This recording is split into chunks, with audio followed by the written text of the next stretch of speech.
खुदावंद खुदा जो है और जो था और जो आने वाला है, यानी कादर मुतलिक फरमाता है, मैं अल्फ़ा और ओमेगा हूँ। उस जिंदा खुदा के पाक और मुबारक नाम में आप सब की सलामती हो। मेरे अजीज़ों, मैं आप सब की इंतहाई शुक्रगुज़ार हूँ कि आप सब जो खुदा के ज़िंदा कलाम को सुनते हैं और मुझे अपना फ़ीडबैक देते हैं, और मैं आप सब की खुद बहुत खुदावंद की भी शुक्रगुज़ार हूँ और आप सब की भी शुक्रगुज़ार हूँ। और बहुत सी अजीज़ों ने मुझे मैसेंजर पर और इनबॉक्स में कमेंट्स किए, और बहुत से ऐसे अजीज़ जो अपनी ज़िंदगी में, अपने रिलेशनशिप में बहुत सी मुश्किलात को फ़ेस कर रहे हैं, और खुदा चाहता है कि ख़ानदानों में जो है वो बहाली हो, खुशहाली हो। और खुदा के पाक रूह की रहबरी और रहनुमाई से मैंने आपके साथ खुदा के ज़िंदा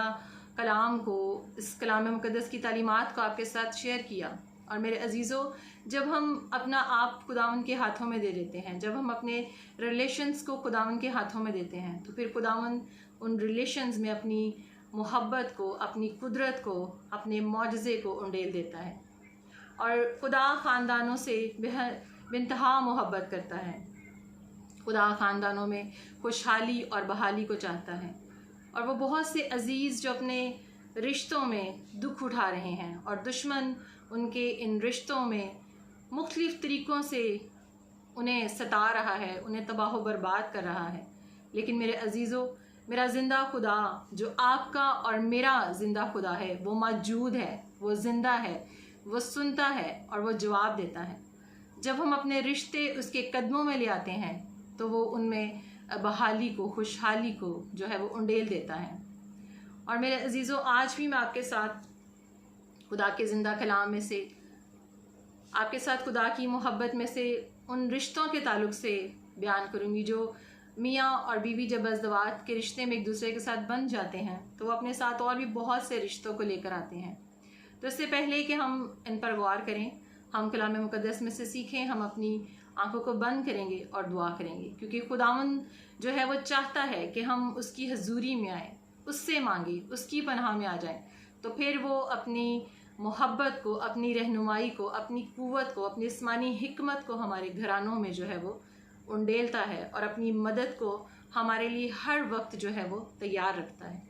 आए हम सब अपनी आंखों को बंद करें, और आप सब जो इस वीडियो को देख रहे हैं, खुदावंद की हजूरी को महसूस करते हुए, अपने आप को खुदावंद के हाथों में देते हुए, आप सब अपनी आंखों को बंद करें और अपने रिश्तों के लिए, अपने ख़ानदानों के लिए हम मिलकर दुआ करेंगे कि खुदावंद जो है वो हमारी मदद करे, और हम सिर्फ उसी के कदमों में झुकेंगे अपने ख़ानदानों में हर तरह के मसाइल के लिए। खुदावंद खुदा, इस वक्त हम तेरी हजूरी में आते हैं, हम अपने आप को तेरे सामने पेश कर देते हैं। खुदावंद, तेरे कलाम में लिखा है कि जहाँ 2 या 3 मेरे नाम से जमा होंगे, मैं उनके बीच में हूँ। और इस वक्त खुदावंद जो मैं तेरी हजूरी में हूँ, और मेरे साथ खुदावंद इस वीडियो को देखने वाले तेरे बेटे और बेटियाँ खुदावंद मौजूद हैं। हम सब मिलकर खुदावंद तेरी हजूरी में आते हैं। हम सब अपने आप को, खुदावंद अपने से जुड़े हुए तमाम रिश्तों को खुदावंद तेरी हजूरी में पेश कर देते हैं। और खुदावंद, हम तुझसे मिन्नत करते हैं कि खुदावंद तू ही है जो रिश्तों को खुदावंद संभालता है, जो रिश्तों में अपनी मोहब्बत को उंडेलता है, जो रिश्तों में खुदावंद बहाली को उंडेलता है। और खुदावंद खुदा, मैं तेरा शुक्र अदा करती हूँ खुदावंद इस बोझ के लिए जो तूने मुझे दिया कि मैं तेरे लोगों के साथ तेरे इस कलाम को बांट सकूँ खुदावंद। और खुदावंद, तेरे जितने खुदावंद बेटे और बेटियाँ, जितने अजीज़ है खुदावंद, इस वीडियो को जब देखें खुदावंद, इस कलाम को सुने, तो खुदावंद तेरा कलाम उनकी ज़िंदगियों में काम करे। तेरा कलाम जो ज़िंदगियों को तब्दील कर देता है, तेरा कलाम खुदावंद जो कभी बेतासीर नहीं लौटता। हम तेरे इस कलाम के लिए तेरा शुक्र अदा करते हैं। और ये तेरा कलाम रिश्तों में, ज़िंदगियों में बहाली को, खुशहाली को खुदावंद लेकर आए। और हम ईमान रखते हैं कि जब तेरा कलाम नाजिल होता है तब शिफा आती है। और खुदावंद, हम रिश्तों में खुदावंद तेरी खुदावंद आसमानी खुदावंद शिफा को, खुदावंद उस कुदरत को मांग लेते हैं, आसमानी हिकमत को मांग लेते हैं जो तो अपने लोगों को देना चाहता है। हम ईमान रखते हैं कि तूने ऐसा कर दिया है। तेरा शुक्र हो। यीशु के नाम से हम मांग लेते हैं, आमीन। मेरे अजीज़ों, आप सब जो मेरे साथ इस दुआ में शामिल हुए, यकीनन हमारे ज़िंदा खुदा ने उस दुआ को जो सुन लिया है जब हम उससे मांगते हैं, क्योंकि उसके वादे जो हैं वो सच्चे हैं। और वो कहता है कि जो कुछ तुम मेरे नाम से चाहोगे वो होगा। और यीशु के नाम से जब हम मांगते हैं तो यकीनन वैसा हो जाता है। और मेरे अजीज़ों, मसीही शादी का तसव्वुर जो है वो आम नज़रियात से बिल्कुल मुख्तलिफ है। और ये मसीही शादी का जो तसव्वुर है वो बाइबल मुक़द्दस की तालीम है। और बाइबल मुक़द्दस जो है वो इसके बारे में हमें तालीम देती है, सिखाता है। खुदा उनका कलाम हमें सिखाता और समझाता है कि किस तरह से जो है वो हम अपने रिश्तों में जो है वो रह सकते हैं। और हमें एक मुकम्मल रहनुमाई जो है वो कलाम मुक़द्दस से मिलती है। और मेरे अजीज़ों, हम अपनी उसी मरकज़ी आयत को पढ़ेंगे जिसके बारे में आप सब जानते हैं कि मैंने आपके साथ जो पहले वीडियो शेयर की, जिसमें मैंने वालदैन के ताल्लुक़ से और फिर मियाँ बीवी के ताल्लुक़ से आपके साथ खुदा उनके कलाम मुक़द्दस की रहनुमाई में आपके साथ शेयर किया। और हमारी जो मरकज़ी आयत है अमसाल 24 बाब उसकी 3री आयत कि हिकमत से घर तामीर किया जाता है और फ़हम से उसको क़याम होता है। और मैंने अपनी पहली वीडियोज़ में हिकमत के ताल्लुक़ से, घर के तामीर करने के ताल्लुक़ से, फ़हम के ताल्लुक़ से आपके साथ बयान किया। और हम उस घर को जिसमें हमें खुदा की हिकमत की ज़रूरत है, उस घर को तामीर करने के लिए उस अज़दवाज में जो है वो हमें हिकमत की ज़रूरत है। मैंने आपके साथ खुदा उनके कलाम को शेयर किया। और आज हम दूसरे रिलेशनशिप के बारे में जो है वो हम सीखेंगे। और दो मुख्तलिफ़ शख्सियात और दो मुख्तलिफ़ ज़िंदगियाँ जब अज़दवाज के बंधन में जब बंध जाती हैं, दो मुख्तलिफ़ शख्सियात जो कि एक मर्द और औरत जब मुख्तलिफ़ ख़ानदानों से, मुख्तलिफ़ माहौल से, मुख्तलिफ़ तरबियत से, मुख्तलिफ़ वालिदैन की परवरिश से जब आते हैं और मिलते हैं और अज़दवाज के रिश्ते में बंधते हैं, तो हम देखते हैं कि वो मुख्तलिफ़ शख्सियात जो हैं, वो मुख्तलिफ़ ज़िंदगियाँ जब अज़दवाज के रिश्ते में आती हैं तो फिर उनमें यगानगत जो है वो होती है। और जब उस दो मुख्तलिफ़ शख्सियात जब मुख्तलिफ़ ख़ानदानों से जब एक दूसरे के साथ जुड़ती हैं तो वो बहुत से दूसरे रिलेशंस को भी साथ लेकर आती हैं। मर्द और औरत की तरफ से बहुत से और रिलेशंस भी जो हैं वो हमें देखने को मिलते हैं। और बहुत से रिलेशंस जो हैं वो शादी में, अज़दवाज के रिश्ते में और भी साथ हम देखते हैं। और उनमें जो अहम रिश्ते हैं वो वालिदैन का रिश्ता है, सास ससुर का रिश्ता है। और इसके अलावा और भी जो हैं वो बहुत से रिश्ते हैं, भाई बहन का रिश्ता है, जो अज़दवाज में दोनों तरफ से हम देखते हैं कि मर्द और औरत की तरफ से ये रिश्ते जो हैं वो हमें मिलते हैं। और हम देखते हैं कि जब ये रिश्ते जब हमें मिलते हैं और हम देखते हैं कि मशरक़ी तौर पर और मगरबी ममालिक दोनों तरफ से, अगर हम ईस्टर्न और वेस्टर्न कंट्रीज़ में हम देखें तो दोनों जगह पर जब हम कहीं भी रिश्ता जब देखने जाते हैं, जब भी किसी लड़के या लड़की को पसंद किया जाता है तो हमेशा लड़के या लड़की के ख़ानदान को जो है वो देखा जाता है। और ख़ानदान में उनके लड़की के आगे या पीछे, इसी तरह लड़के के ख़ानदान की तहकीक की जाती है, उनके बारे में मालूमात इकट्ठी की जाती हैं, उनसे मिला जाता है, उनके बारे में जाना जाता है कि वो किस तरह का ख़ानदान है जिससे हम जुड़ने जा रहे हैं, जिससे हम अपनी बेटी या अपने बेटे को जो है वो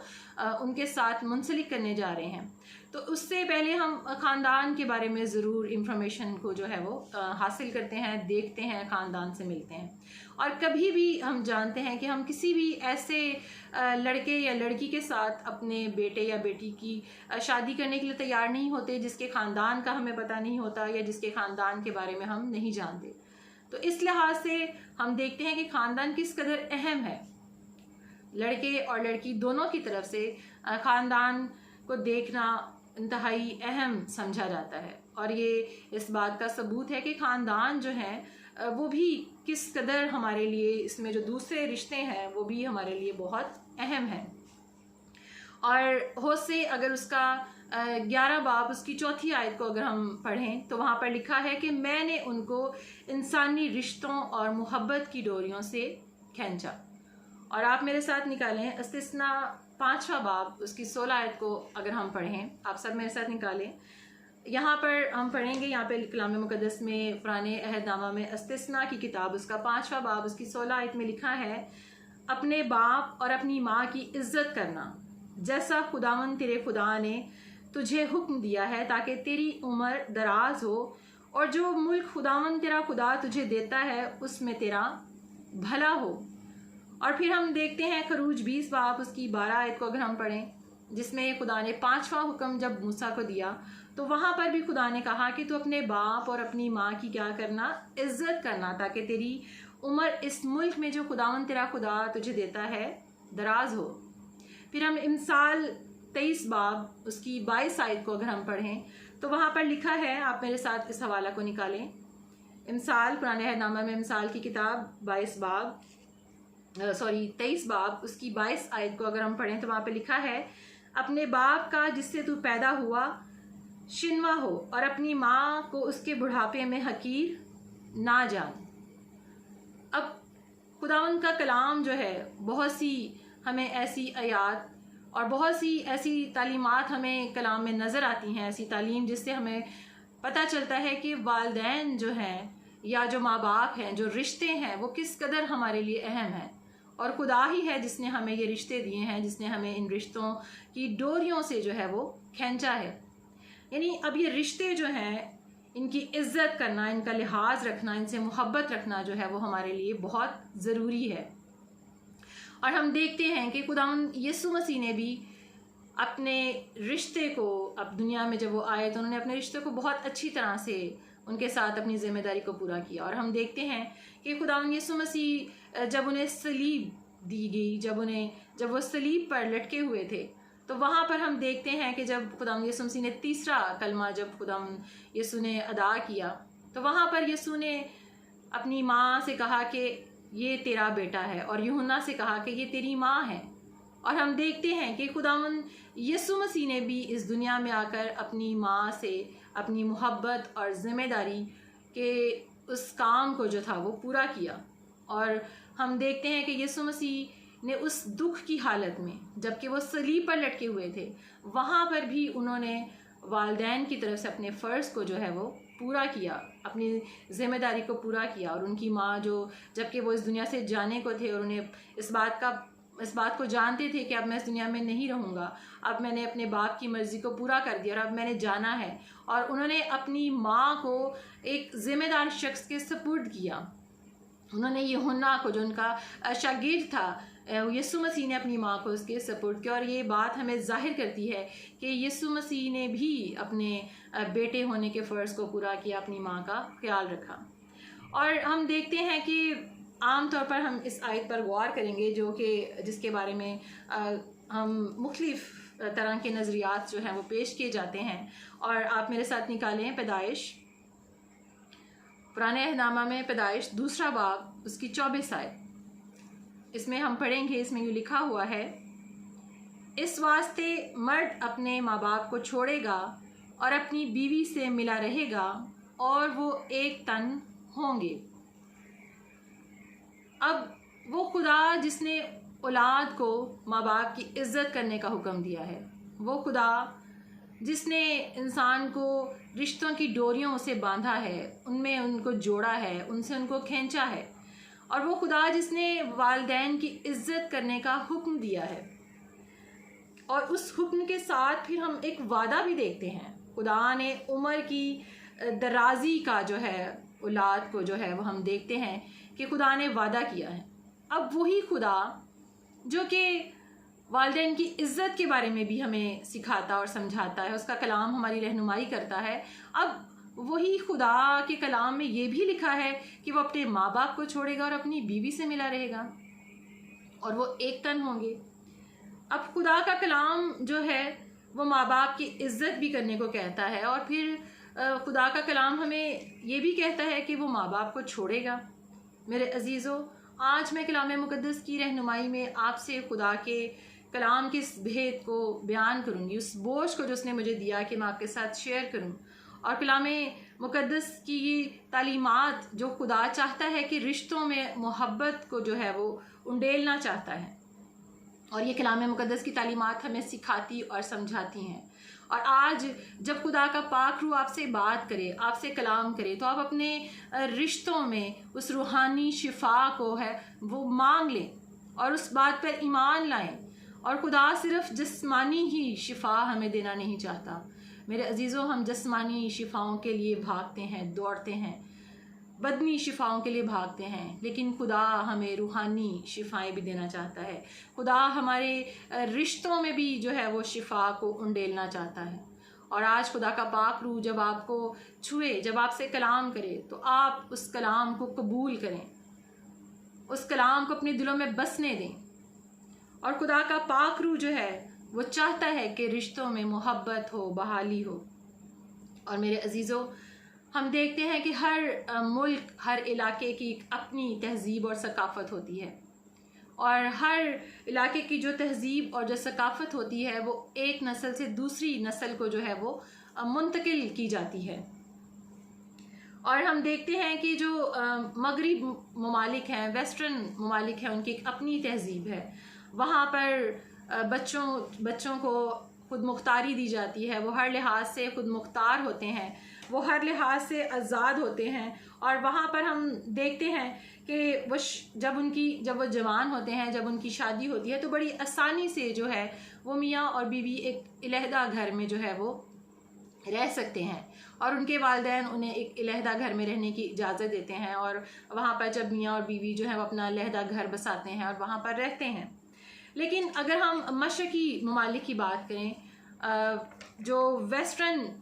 कंट्री का तो एक अपना माहौल है, लेकिन हम ईस्टर्न कंट्री की बात करें, यानी मशरक़ी ममालिक की जब बात करें, तो यहाँ पर जो है वो एक डिफरेंट जो सोच है, डिफरेंट माहौल है, डिफरेंट तहज़ीब व सकाफ़त है। और हम देखते हैं कि ईस्टर्न जो कंट्रीज़ हैं, मशरक़ी जो ममालिक हैं, यहाँ पर जॉइंट सिस्टम को पसंद किया जाता है। यहाँ पर जॉइंट सिस्टम को ज़्यादा अहमियत दी जाती है, और सोचा जाता है कि जो ख़ानदान है वो जॉइंट सिस्टम में जो है वो रहें। और वैसे भी अगर हम देखें तो जैसे कि हमारे मुल्क पाकिस्तान की अगर हम बात करें, तो यहाँ पर इस तरह के लोगों के हालात होते हैं, घराने इस तरह से, ख़ानदान और घराने माशी और माली लिहाज से जो है वो इस काबिल नहीं होते कि वो नए जोड़े को जो है वो लहदा घर बना कर दे सकें, या उनको लहदा घर में रख सके जहाँ पर वो एक नया जोड़ा अपनी नई ज़िंदगी को जो है वो शुरू कर सके। और हम देखते हैं कि हमारे घराने, हमारे ख़ानदान जहाँ पर इतने हालात नहीं होते हैं, इतने सोर्सेज नहीं होते हैं, और मुश्किल से एक छोटा सा घर होता है जहाँ पे इंसान अपनी सारी उम्र गुजार देता है और अपनी बुनियादी ज़रूरियात को पूरा करता है और इसी तरह इस दुनिया से चला जाता है। तो वहाँ पर फिर हम लहदा घर कैसे वो वालिदैन अपने बच्चों को जो है, अपने बेटों को अपनी जब वो शादी उनकी होती है तो उनको लहदा घर बना कर दे सकें। और आम तौर पर हम ऐसे हालात में मर्द कैसे अपना घर बनाए, अपने वालिदैन को छोड़े और लहदा घर में रहे। और हम देखते हैं कि बहुत से लोग और बहुत से पास्टर्स भी जो हैं इस बात के लिए ऐसी तालीमात देते हैं कि ज़रूर है कि अच्छा है कि वो लहदा घर में रहें, मर्द जो है वो अपना लहदा घर बनाए। और कलाम मुक़द्दस में भी बहुत सी बीवियाँ इस आयत को अपने लिए इस्तेमाल करती हैं कि जो मर्द है वालिदैन को छोड़ेगा और बीवी से मिला रहेगा। तो मेरे अजीज़ों, वो रिश्ते जो मर्द की तरफ से और औरत की तरफ से मिलते हैं, वालिदैन या बहन भाई, ये खूनी रिश्तों को हम कैसे छोड़ सकते हैं, और ये हमें बड़ा मुश्किल लगता है और ये मुमकिन भी नहीं है।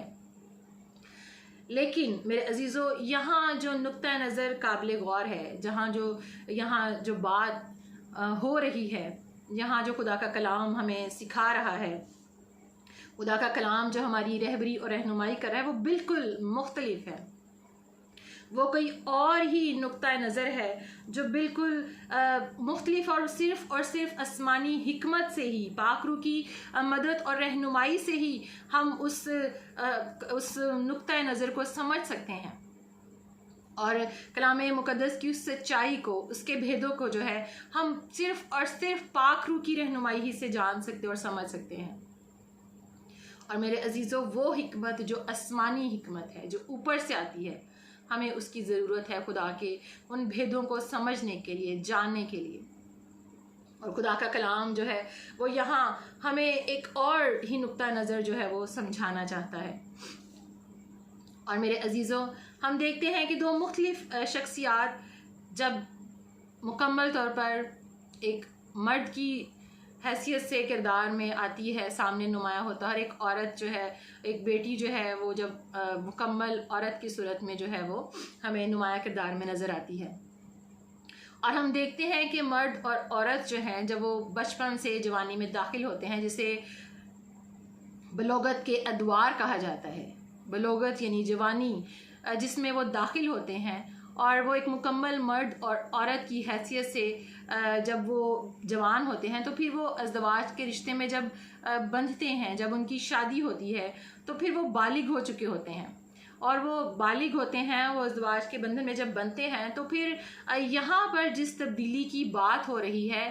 वो ज़हनी तब्दीली की बात है। वो ज़हनी वो तब्दीली, उस ज़हनी तब्दीली का यहाँ पर ज़िक्र है, वो बालिग होने के बारे में है कि मर्द और औरत जब जवान हो जाते हैं, जब बालिग हो जाते हैं तो वो अपने फ़ैसलों को खुद करने के जो हैं वो मालिक होते हैं। जब वो शादी के बंधन में बंध जाते हैं तो वो खुद अपने फ़ैसलों को करने के इख्तियार रखते हैं, खुद अपने फ़ैसलों को करने के बारे में जो है उनके पास ये इख्तियार होता है क्योंकि वो बालिग हो चुके होते हैं। अब वो अज़दवाज के बंधन में बंध चुके हैं। अब उन्हें खुद से जो है वो अपने घर को चलाना है, खुद से अपने घर को जो है वो तामीर करना है, खुदा की हिकमत के साथ उसे बनाना है और उसे क़याम बख्शना है। और मेरे अजीज़ों,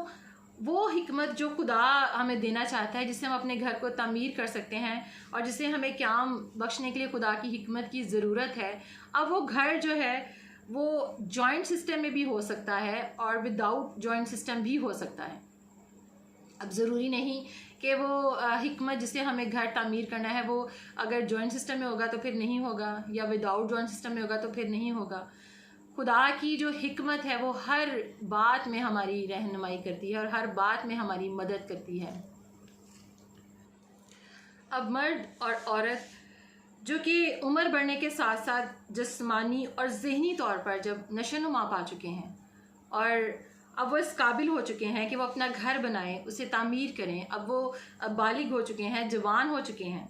क्योंकि जब मर्द और औरत जब बच्चे थे, बचपन में वो अपने माँ बाप की उंगली पकड़कर चलते थे और उन्होंने बचपन में अपने माँ बाप की उंगली पकड़कर चलना सीखा और उन्होंने ज़िंदगी गुजारने के असूल और जो तरीक़े थे वो अपने वालिदैन से, अपने माँ बाप से और इस तरह अपने इर्द गिर्द के माहौल से जो थे उन्होंने सीखे। और सीखने के बाद आज मुकम्मल तौर पर तालीम और तरबियत पाने के बाद, अपने वालिदैन की परवरिश पाने के बाद, अब वो इस काबिल हो चुके हैं कि वो एक ज़वाज के रिश्ते में बंध जाएं और ज़वाज के रिश्ते में बंध जाने के बाद अब वो इस काबिल हैं कि वो अपने घर को लायक तौर से खुद से अपनी उस मजबूत सोच के साथ, जिसके साथ वो जवान हुए हैं, जिस तरबियत के साथ वो जवान हुए हैं, उसके साथ अपने घर को जो है वो चला सकें। क्योंकि उन्होंने बलोगत के वो तमाम अदवार जो हैं वो उन्होंने मुकम्मल कर लिए हैं, वो पूरे कर लिए हैं। अब वो एक मुकम्मल मर्द और एक मुकम्मल औरत बनकर अज़दवाज के रिश्ते में जब बंधे हैं तो अब वो खुद मुख्तार हैं कि अपने घर को अपने हिकमत के साथ, उस आसमानी हिकमत के साथ जो खुदा की है, उस वो हिकमत जो खुदा ने दी है उसके साथ अपने घर को जो है वो चला सकें। अब घर को जो है वो हम अकेले खुद तामीर नहीं कर सकते। घर को तामीर करने के लिए ना औरत अकेले काम कर सकती है ना मर्द। अब मर्द और औरत दोनों को मिलकर उस यगानगत में, जिसमें खुदा उनको रखना चाहता है, जिसमें खुदा उनको देखना चाहता है, उस यगानगत के साथ वो अपने घर को जो है वो तामीर करें और अपनी मर्ज़ी से, अपने इख्तियारात को इस्तेमाल करते हुए जो है वो अपने घर को चलाएं, खुदावंद की मर्ज़ी के ताबे करते हुए और बालगाना रवैये के साथ जो है वो अपने घर को खुदा की मर्ज़ी और मदद से जो है वो तामीर कर सके। और हम देखते हैं कि और अगर हम जैसे कि आमतौर पे कहा जाता है कि मर्द जो है वो अपने वालिदैन को छोड़ेगा, अगर हम इसे सिर्फ जिस्मानी अलहदगी तक महदूद कर दें कि वो वालिदैन को छोड़ दे, तो मेरे अजीज़ों ये दुरुस्त नहीं है। ये सिर्फ जिस्मानी अलहदगी तक महदूद नहीं है, बल्कि इस बात का ताल्लुक़ ज़हनी अलहदगी से है, इस बात का ताल्लुक़ ज़हनी तौर पर बालिग होने से है, इस बात का ताल्लुक़ मर्द और औरत का एक तन होने से है कि वो ज़हनी और जज्बाती तौर पर, यानी अब वो मर्द जो कि इमोशनली और मेंटली और फिज़िकली जो अपनी बीवी के साथ, जब वो फिज़िकली उसके साथ जुड़ गया है तो फिर उसे इमोशनली और मेंटली भी जो है वो उसके साथ जो है वो अटैच होना है। और ये उस अटैचमेंट की बात यहाँ पर है कि खुदा का कलाम हमें सिखाता है कि वो ज़हनी तौर पर, जज्बाती तौर पर, हर लिहाज से जिस तरह वो एक तन है बदनी तौर पर, इसी तरह उन्हें अपने ख्यालात में, अपनी सोचों में भी एक होना है, एक साथ रहकर अपने घर को चलाना है, अपनी ज़िंदगी को, अपने घर को तामीर करना है। और मर्द जो कि औरत का मुहाफ़िज़ है, जो कि औरत को एक घर में तहफ़्फ़ुज़, प्यार और मोहब्बत जो है उसको मुहैया करना एक मर्द की ज़िम्मेदारी है कि वो अपनी बीवी को, चाहे वो घर जॉइंट सिस्टम में है या विदाउट जॉइंट सिस्टम है, और ख़ास तौर पर जैसे कि हम पाकिस्तान की हम बात कर रहे हैं कि हमारे मुल्क में जॉइंट सिस्टम में ज़्यादा जो है वो फैमिलीज़ रहती हैं,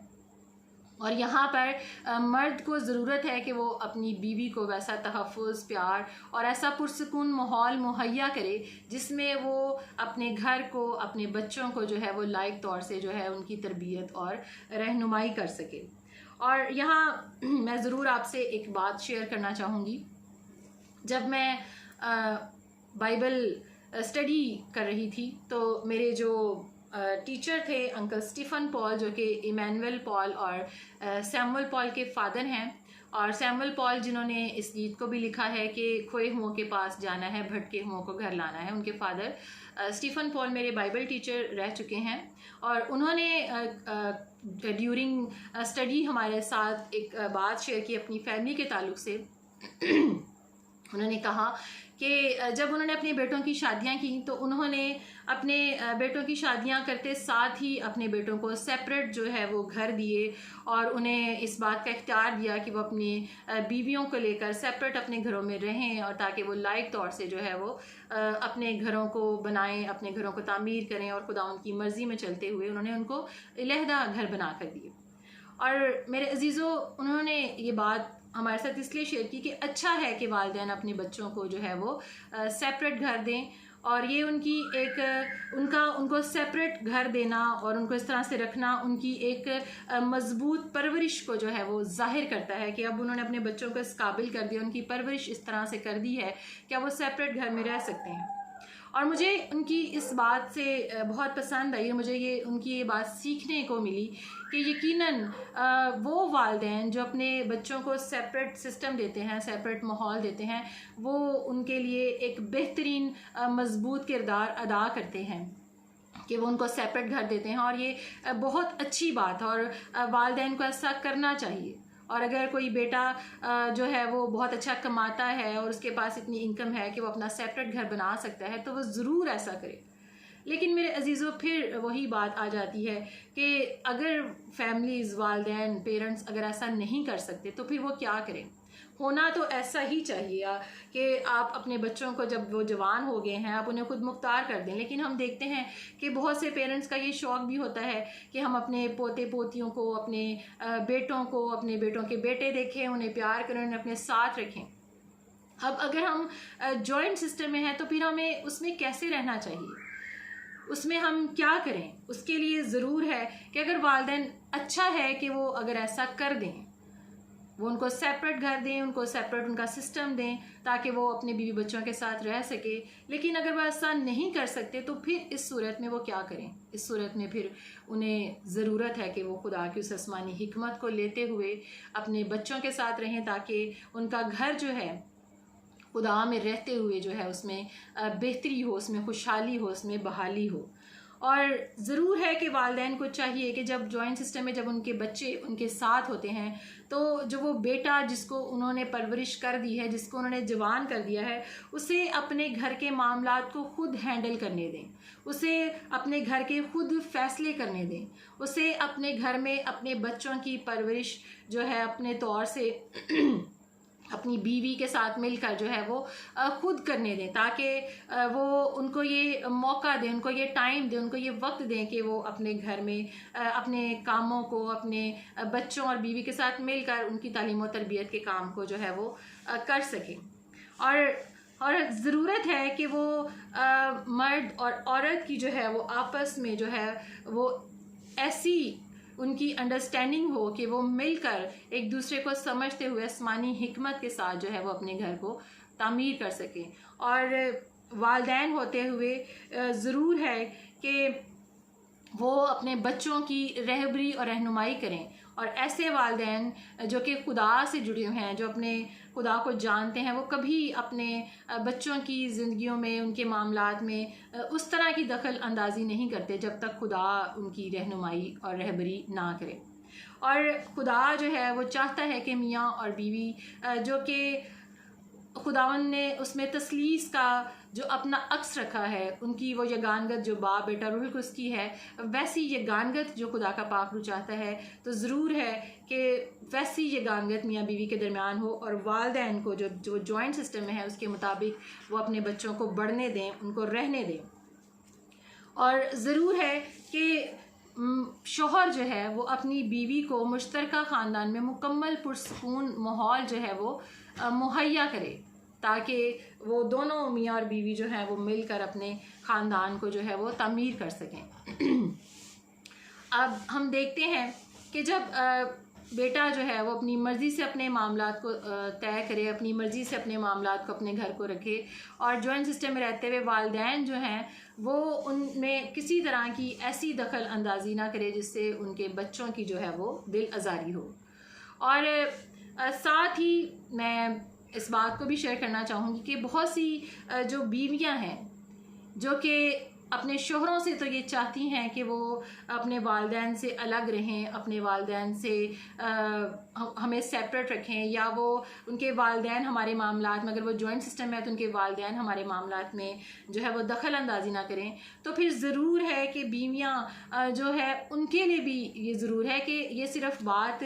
शोहर के लिए नहीं बल्कि बीवियों के लिए भी ये है कि वो भी अपने मामलात में, जो मियाँ और बीवी दोनों हैं, वो अपने मामलात में अपने वालिदैन को, अपने ख़ानदान को जो है वो अपने से अलग रखें। और बीवियों को भी चाहिए कि वो अपने मायके को अपने मामलात में, अपने घर में जो है वो दखल अंदाजी ना करने दे, ना उनका मायका जो है वो उनके मामलात में जो है वो दखल अंदाजी करे। और हम देखते हैं कि बहुत सी बीवियां जो हैं वो शोहर की तरफ से तो चाहती हैं कि सेपरेट सिस्टम हो, शोहर वालिदैन साथ ना हो, लेकिन उनका अपना रुझान, अपना ध्यान जो है वो हर वक्त मायके की तरफ रहता है, और वो हर वक्त अपने मायके जाना पसंद करती हैं, और वो चाहती हैं कि बस जब हो वक्त मिले हम फ़ौरन अपने मायके जाएं। और मेरे अजीज़ों, आज मैं ये बात सच है कि बहुत सी बेटियां जब उनकी शादी होती है तो वो जब नए घर में आती हैं तो नए माहौल में वो सिर्फ़ एक अकेला एक शौहर ही होता है जिसके साथ वो रह रही होती हैं, और बाकी बहुत से और रिश्ते भी होते हैं जिसमें उनको उसे एडजस्ट करना होता है। लेकिन मेरे अजीज़ों, जब वो नई जब उस घर में आती हैं तो उनके लिए मुश्किल होता है थोड़ा सा एडजस्ट करना, लेकिन आहिस्ता आहिस्ता जब वो खुदा की उस आसमानी हिकमत के साथ दिनाई को लेते हुए जब उस घर में रहती हैं तो फिर खुदा की मदद उनके साथ होती है, और शौहर की मोहब्बत में उस घर में वो एडजस्ट होती हैं, और फिर वो वहाँ पर रहती हैं, और फिर उस बात को भी वो याद रखती हैं कि खुदा ने उन्हें अब एक नए रिश्ते में बांधा है जिसमें उन्होंने खुदा की मर्ज़ी के मुताबिक जो है वो चलना है।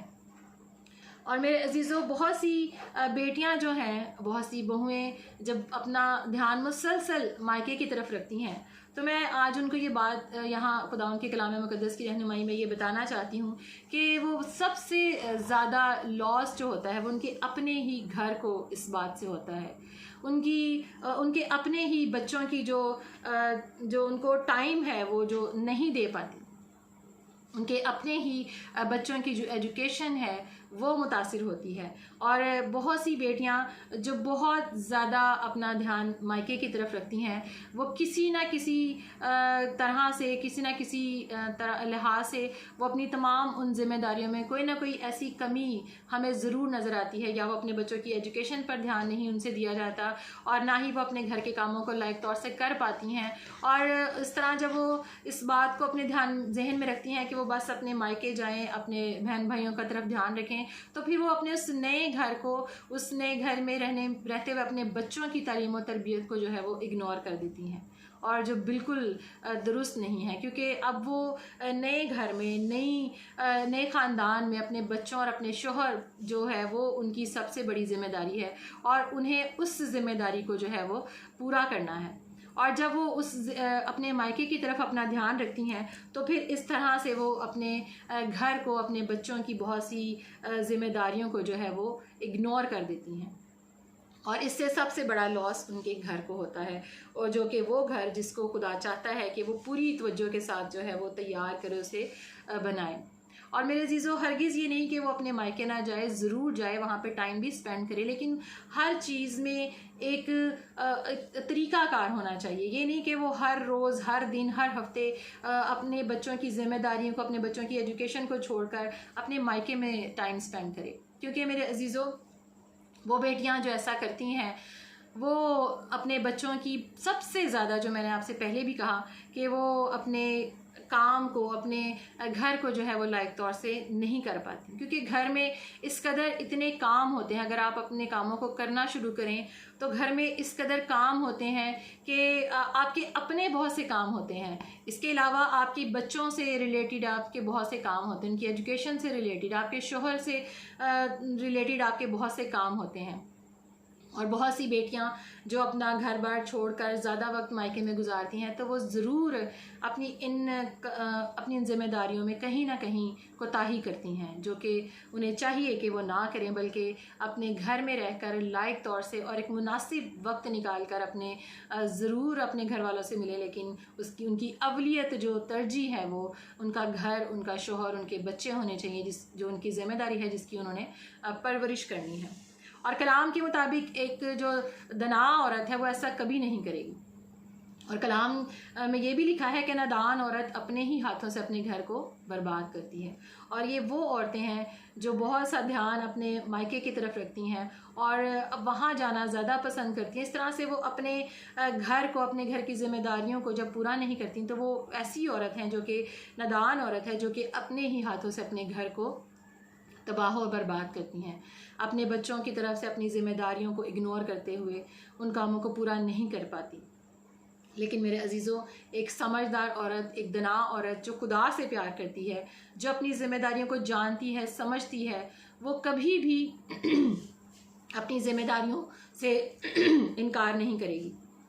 वो जानती है कि अब वो अज़दवाज के इस रिश्ते में, जिसमें वो खुदा ने उसे जोड़ा है, जिसमें खुदा ने उसे रखा है, अब उसके ऊपर बहुत सी जिम्मेदारियां, और वो सबसे पहली जिम्मेदारी उसका शौहर और उसके बच्चे हैं, जिसकी उसने पूरी करनी है। और वो ज़रूर अपने घर को वक्त देती है, अपने बच्चों को वक्त देती है, उन पर टाइम स्पेंड करती है, उनकी एजुकेशन की फ़िक्र करती है, और अपने शौहर के कामों की फ़िक्र करती है, और अपने घर को संवारने और बनाने के ताल्लुक़ से जो है वो तवज्जो करती है। और मेरे अजीज़ों, वालदैन जो हैं, अब इसका ये हरगिज़ मतलब नहीं कि वालदैन जो हमारे साथ जॉइंट सिस्टम में रहते हैं अब वो बिल्कुल हमारे किसी मामले में बात ना करें। अब वालदैन जो है उनके पास ज़िंदगी का तजर्बा है, उनके पास खुदा की दी हुई आसमानी हिकमत है। जो ईमानदार वालदैन हैं वो यकीनन अपने बच्चों की बेहतर तरबियत, रहनुमाई कर सकते हैं। और कलाम में लिखा है, अगर हम कलाम मुक़द्दस में इमसाल 11 बाब उसकी 14 आयत को पढ़ें तो वहाँ पर लिखा है कि नेक सलाह के बगैर लोग जो हैं वो तबाह हो जाते हैं, लेकिन सलाहकारों की कसरत में सलामती है। और फिर इमसाल उसका 9वां बाब उसकी 9वीं आयत को अगर हम पढ़ें तो वहाँ पे लिखा है, दना को तरबियत कर और वो और भी दना होगा। अब खुदा का कलाम हमें ये सिखाता है कि वालदैन जो हैं वो हमारे बड़े हैं, उनके पास ज़िंदगी का तजर्बा है। अगर हमें वालदैन होते हुए या बहू को या बेटी को या अपने बेटे को जब वो कोई अच्छी सलाह देते हैं, बात करते हैं, तो ज़रूर बेटे को अपने वालदैन की या बेटी को अपने वालदैन की उस सलाह को जो है, बहू को उस सलाह को मानना चाहिए। और अक्सर बेटियां जब उनकी सलाह को बुरा मानती है तो उसमें उन्हीं का नुकसान होता है। और वालदैन जो होते हैं वो बेहतरीन सलाहकार हो सकते हैं, और कलाम हमें सिखाता है कि सलाहकारों की कसरत में जो है वो सलामती है। तो लिहाजा हम वालदैन की जो बातें हैं वो हमें बेहतरी की बातें जब सिखाते हैं तो हमें ज़रूर उनकी बातों को सुनना चाहिए। जो ऐसे फ़ैसले, ऐसी बातें जो हमारी समझ से बाहर होती हैं या जो हमें समझ नहीं आती कि हमें किसी की मदद चाहिए, तो हम ऐसे वालिदैन जो कि ईमानदार हैं, जो खुदा से जुड़े हुए हैं, जो आपकी बेहतर सलाह कर सकते हैं, आप ज़रूर अपने वालिदैन की उस सलाह को मान सकते हैं और ले सकते हैं। और मेरे अजीज़ों, इन्हीं रिश्तों में जो है खुदा जो है वो हमें सिखाता है और समझाता है। और ख़ास तौर पर वो बेटे जो कि अपने घरों में सास या बहू के दरमियान जो मामलात होते हैं, वो मर्द जब औरतों के दरमियान झगड़े होते हैं, लड़ाइयाँ होती हैं, तो वो मर्द जो खामोश बैठे रहते हैं और देखते रहते हैं, वो बिल्कुल दुरुस्त नहीं है। खुदा ने उन्हें इख्तियार दिया है, वो मर्द हैं, तो उन्हें ज़रूरत है कि वो सारे मामलात को सुने, उस सारे मामलात पर गौर करें, उस सारे मामलात पर गौर करते हुए उसका हल निकालें, उसको सुलझाएं, ना कि उन झगड़ों को यूं ही चलने दें। मेरे अजीज़ों, मामलात हो सकते हैं, झगड़े घरों में बहुत सी इख्तलाफात हो सकते हैं, लेकिन उनको वैसे ही छोड़ दिया जाए, ऐसा खुदा का कलाम हमें नहीं सिखाता। बल्कि खुदा का कलाम हमारी तरबियत करता है, सिखाता है, समझाता है कि हम उन मामलात को लायक तौर से खुदा की मदद और रहनुमाई के साथ जो है वो उन्हें सुलझाएं। और अगर आप उन मामलात का हल निकालेंगे, उन्हें सुलझाएंगे, तो फिर आप अपने घर में जो है खुदा की मर्ज़ी को पूरा होते हुए, खुदा की मर्ज़ी के साथ जब आप सुलझाने की कोशिश करेंगे, तो खुदा कैसे आपकी मदद नहीं करेगा। और वो मर्द, वो जो अपने घरों में इन मामलात को होते हुए देखते हैं और कोई स्टेप नहीं लेते और कोई बात नहीं करते, वो भी दुरुस्त नहीं करते हैं। उन्हें अपने ज़रूर घराने में रहते हुए अपनी माँ की भी इज़्ज़त का ख्याल रखना है, अपनी बीवी को भी तहफ़्फ़ुज़ देना है। तो इसलिए मर्दों को ज़रूर ऐसे स्टेप लेने चाहिए जिनसे वो अपने घरों में बेहतरी को जो है वो ला सकते हैं। तो खुदावन आप सबको इस कलाम के वसीला से बरकत बख्शे। और मेरे अजीज़ों, खुदा आपकी ज़िंदगियों में चाहता है कि लायक तौर से खुदावन की मर्ज़ी जो है वो पूरी हो, और आप खुदावन आप सबके रिश्तों में अपनी मोहब्बत को, अपनी बहाली को जो है वो उंडेल सके। और मैं आखिर में आप सबसे यही कहूँगी कि this world is not our home. God's warriors, disciples and believers, get ready, be faithful and be strong. God bless you all.